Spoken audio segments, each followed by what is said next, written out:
Sveiki, esu Emilis Dambauskas, esu programuotojas ir dar užsiemu įvairia pilietinė veikla. Prieš 3 metus, 2006 metų rudenį, pastebėjau, kad Seimas patvirtino balsavimo internetu koncepciją ir tuo metu labai susidomėjau tuo ir pradėjau toliau domėtis. Na ir kuo toliau domėjausi, tuo man tas internetinis balsavimas pradėjo vis labiau nepatikti. Tai kadangi esu šiek tiek įsigilinęs ir stengiuosi informuoti politikus ir panašiai, kad internetinio balsavimo geriau Lietuvoje nebūtų, tai pabandysiu pristatyti jums, kodėl taip darau.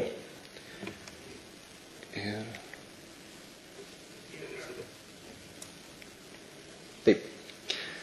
Vienas dalykas, kurį iškart norėčiau pasakyti, tai yra toks gajus mitas, kad prieš internetinį balsavimą yra visokie atsilikėliai, žmonės nemokantis naudotis kompiuteriais, internetu ir panašiai.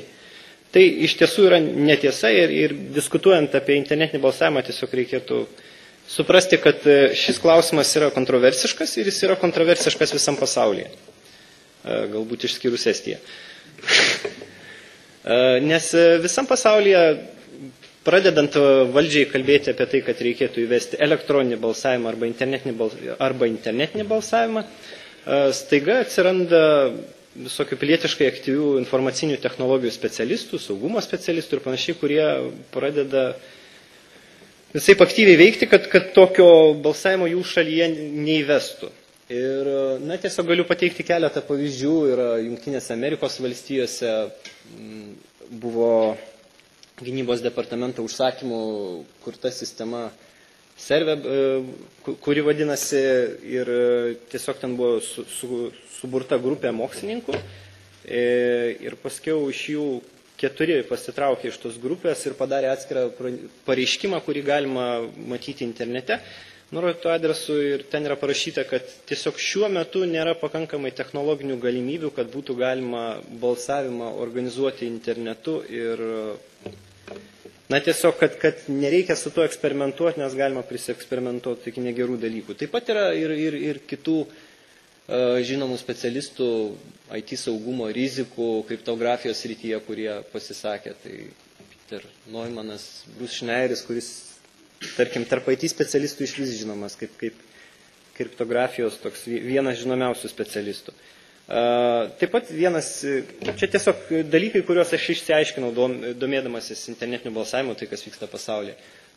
Dar yra vienas įdomus dalykas, štai Didžioji Britanija yra irgi programuotojas, jisai bandė kurti laisvąją programinę įrangą paremtą internetinio balsavimo sistemą. Ir jisai kūrė ir paskiau padarė išvadą, kad geriau sustoti ir šnekėti su valdžios institucijom, ne tai, kad jos būtinai naudotų atviro kodo sistemas, bet geriau agituoti prieš, nes tiesiog jis padarė tokią išvadą, kad procesai, per kuriuos valdžios įstaigos nusiperka IT paslaugas, yra visiškai netinkami šitam tikslui.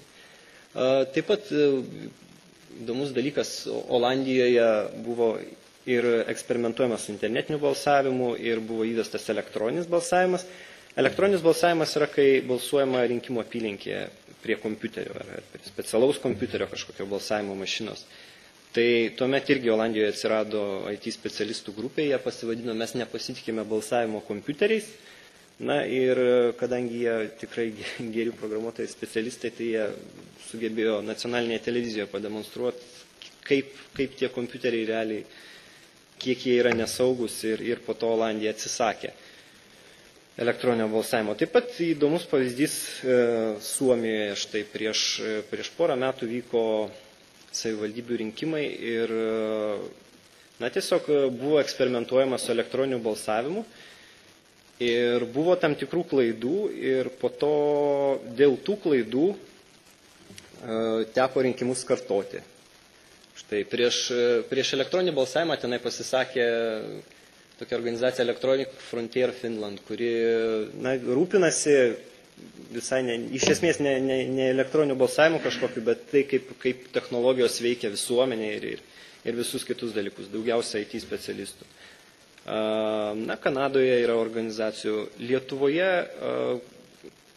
sakau, kai pradėjau domėtis, tiesiog pradėjau pastebėti visokių bendraminčių ir paskiau kažkiek Mes dabar pažįstam vieni kitus, bendraujam irgi internete, šiuo metu Facebook'e ir turime sukūrę svetainę balsavimas LT. Joje kiek spėjome, bandėm susisteminti tą informaciją, kuris surinkta, tai jeigu domitės labiau negu aš papasakosiu, galite lysti tenai. Tiesiog aš norėjau pasakyti, kad yra toks, kad tikrai prieš elektroninį balsavimą nėra kažkokie atsilikėliai, tai yra organizacijos ir žmonės, kurie dirba IT srityje, kurie yra pilietiškai aktyvūs ir tiesiog reikia šito mito atsisakyti ir jeigu jau diskutuojama apie elektroninį balsavimą, turėtų omeny, kad abiejose pusėse neatsilikėliai sėdi ir diskutuoja. Taip. Na, norėdamas paaiškinti, kodėl aš esu prieš internetinį balsavimą, galbūt pabandysiu apžvelgti, kaip vyksta rinkimai šiuo metu. Tai šiuo metu žmonės ateina į apylinkę, kairiai pusėje matosi, yra stebėtojai, balsuojama slaptai ir tiesiog paskiau lieka popieriniai biuleteniai, kuriuos galima perskaičiuoti. Kas yra įdomu ir ką norėčiau pabrėžti, tai kad balsus Lietuvoje skaičiuoja visai ne vyriausioji rinkimų komisija. Balsus Lietuvoje skaičiuoja apylinkių komisijų nariai ir juos stebi stebėtojai. Ir tokių žmonių per paskutinius Seimo rinkimus buvo 34 000. Tai yra maždaug 1% nuo visų Lietuvos gyventojų arba nuo balsavusių tuose rinkimuose, tai yra 3% žmonių. Tai praktiškai kas 30 žmogus buvo stebėtojas arba komisijos narys paskutiniuose Seimo rinkimuose. Na ir kitas įdomus dalykas yra tai, kad, irgi mes informaciją apie tai, kas laimėjo rinkimus ir kas yra išrinktas į Seimą ar į savivaldybę ar prezidentu, sužinome iš vyriausios rinkimų komisijos. Bet realiai tas procesas vyksta irgi įdomiai, nes štai dešiniai pusėje matot, stačiakampiais pažymėtos apylinkės. Partijos ir kandidatai apylinkėse turi savo atstovus, komisijų narius, stebėtojus deleguotus ir jie dažniausiai ar telefonu ar dar kažkaip susižino rezultatus iš apylinkės greičiau, negu, tarkim, apylinkės komisija paskiau sutarė dėl oficialių rezultatų ir pateikė juos VRK. Tai gaunasi taip, kad visi tie skaičiai iš apylinkių jie yra lygiagrečiai paskaičiuojami pas didžiausias partijas ar pas rimčiausius kandidatus, kurie turi daugiausiai stebėtojų ir komisijos narių. Ir ne tik vyriausioji rinkimų komisija suskaičiuoja tą rezultatą, o ir kas įdomu, kad pas partijas ir kandidatus tas rezultatas atsiduria kokia, kalbant apie nacionalinius rinkimus, valandą anksčiau, tarkim. Tai dar televizija, tarkim, galutinių rezultatų neskelbia, bet kartais matome, kad kandidatų ar partijų štabai jau pradeda švęsti. Tai jie švenčia dėl to, kad jie žino tos rezultatus iš savo pačių žmonių.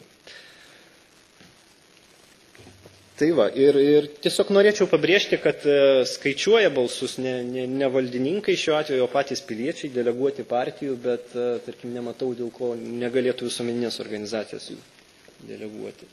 O štai kas yra siūloma su internetiniu balsavimu.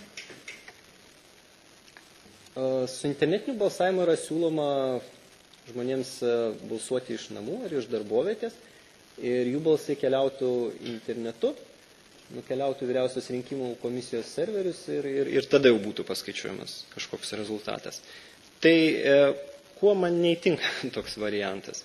Jis man neįtinka dėl kelių labai rimtų priežasčių. Pirmas dalykas yra tai, kad dingsta balsavimo slaptumas. Tai yra, jeigu jūs balsuojate tradiciniu būdu, jūs nueinate į apylinkę, jūs nueinate į kabiną ir nieks nemato, už ką jūs balsuojate.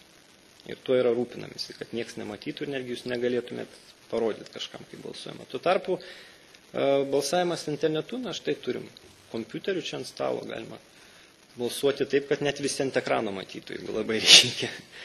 Tai tas slaptumas dingsta ir ką duoda slaptumo dingimas? Slaptumo dingimas duoda tai, kad yra ir dar tas principas, kad balsavimas vyksta ne rinkimo apylinkėje. Tai duoda tai, kad pasidarytų žymiai lengviau pirkti balsus. Arba priversti rinkėjus balsuoti už tam tikras partijas, jeigu, tarkim, darbdavys palaiko kažkurią partiją, ar yra partijos galbūt net savininkas, ar dar kažkaip. Gali irgi pasiūlyti darbuotojams ateiti balsuoti prie kompiuterio, pasinaudojant ar ID kortelę, ar bankiniam sistemom. Čia didelio skirtumo toje vietoje nėra. Kas dar atsitinka? Dar atsitinka toks įdomus dalykas, kad informacinės sistemos, kurios skaičiuotų tuos balsus, na, vėlgi, dingsta jau tada partijos lygiai grečiai nepasiskaičiuoja tų rezultatų, skaičiuoja kažkokios informacinės sistemos, kurias nusipirko Vyriausioji rinkimų komisija. Tai tos sistemos, jos nėra taip lengvai stebimos.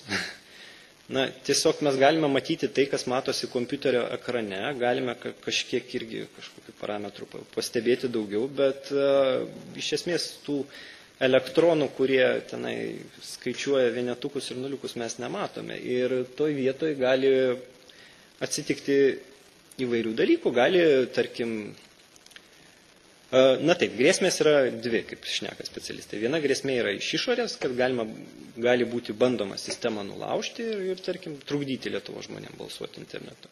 Kita grėsmė yra iš vidaus. Tai yra tiek Vyriausios rinkimų komisijos specialistai, tiek informacinių technologijų įmonių specialistai, kurie tą sistemą kurtų, jie gali tenai prikaišiuoti visokių mažai pastebimų dalykų, kurie paskiau pakeis rezultatus.